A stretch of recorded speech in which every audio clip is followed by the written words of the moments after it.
again, these stupid narratives are trying to eke themselves out into the world in Cowboy land. And no, Micah Parsons did not throw Mike McCarthy under the bus. However you feel about Mike McCarthy is one thing, but I never really got that vibe from Micah, and we're gonna talk about that. But I don't want to just say it in a video. I want to provide proper context for what he said and what was asked by Rich Eisen and him, and just go from there because there's this just dumb narrative stuff coming out, and I just don't like it, whether it be from you know in the Cowboy fan base or outside of the Cowboy fan base, and you probably know who I'm referring to. But point being is I just don't like this BS crap that's all going around. But before we get into that, if you can like the video, that'd be greatly appreciated, and it helps it out in YouTube's algorithm. Another thing is that if you could subscribe, that'd be greatly appreciated. Over 60% of you guys watching are not subscribed, so if you're amongst that 60%, I would recommend subscribing so you can receive more Dallas Cowboys content like this. And finally, hit the notification bell if you haven't done so already so you don't miss out on new content like this. So, with that, let me go ahead. We'll play the clip from the Rich Eisen show, then we'll go ahead and react to it. All right? And you're psyched that Dan Quinn return? Yeah, super excited. What does he bring? What does he do? He brings the juice. He actually brings like fighting videos to the defensive meeting rooms. You know how many times I watched Tyler Hearns this year? That's what he did? Yeah, he's like, you gotta knock him out. Like he plays boxing videos for us to get hyped. Like, right. Q got the juice, man. Like Q, he's like he just puts it in a way for you to want to play for him. Like he don't treat you like do this X and O's. Like it's never like that with Q. He's like, you're either gonna ball out or we'll find someone else to ball for you. And like, you respond to that sort of thing. Yeah, because it's like he's giving you the opportunity and the chance. So what does Mike McCarthy say to you? What does the HC say to you? Me and Coach Mike don't really talk. Like he's more of an offensive coach. So you have more of a relationship with Quinn, is what you're saying. But me and Mike, when Coach Mike we talk, he kind of like we talk about like how I'm doing like off the field, like mentally, things like that, like what I see out there. But it's never like Q's like my hand to hand, and same with George.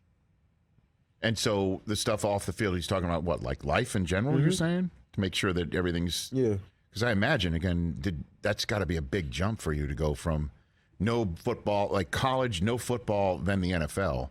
So yeah, I think it's just weird how there are the clickbaity titles, the false narratives that are being reported. Look, no, Micah did not throw Mike McCarthy under the bus.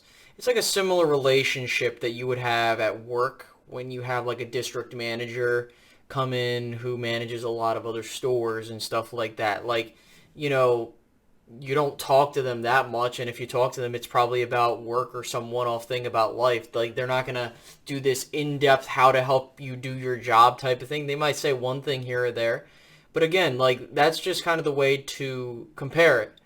I just think it's ridiculous to say, like, just because he says he doesn't talk to him a whole lot doesn't mean that, like, there's this, oh my God, there's this, like, no, people. It's Dan Quinn's job as the defensive coordinator to ensure that his defensive players are doing their job, similar to that for Kellen Moore, for him to do his job. And I'm not trying to go down that path. But point being is that it's the special teams guys, the coordinate, like each one of the coordinators and special position coaches have a specific thing they have to do. So if we're going to sit here and we're going to have this discussion on whether or not oh, did he throw him? No, we didn't. No. Now, if he said something different, like, well, me and Coach Mike don't really talk a whole lot, and, he doesn't really do, like, if he said something negative, then we might have had that discussion. But no. Like, it's just a simple thing as to just be like, hey, because Mike McCarthy's job is to be the head coach. His job is not to run the defense, or rather run the offense. I understand, and he's right that Mike McCarthy is more of an offensive guy. That's what his acumen is. So of course he might not, he doesn't have the expertise as much. But I think that Mike McCarthy you know, he has to be more of a manager of people rather than just tune in on a couple things. And, that's a discussion for another day about the offense. But looking at the defensive side of things, that's Dan Quinn's responsibility. I think it's ridiculous if we're going to have this talk about, what do we do here? But Micah, I love Micah. I think that he's great. I think that I would recommend you go watch his appearance on the Rich Eisen show. It was one of the best interviews in a long, long time I've seen on there. And Rich Eisen does a fantastic job. So, I think that ultimately that's where we're at. And, I don't want to make it too long, but just brief to say, just don't look at the clickbait. No, Mike McCarthy did not get thrown under the bus. And, yeah. Hope you guys enjoyed this video. I'll get you guys in the next one. Have a great rest of your day, guys. Bye-bye.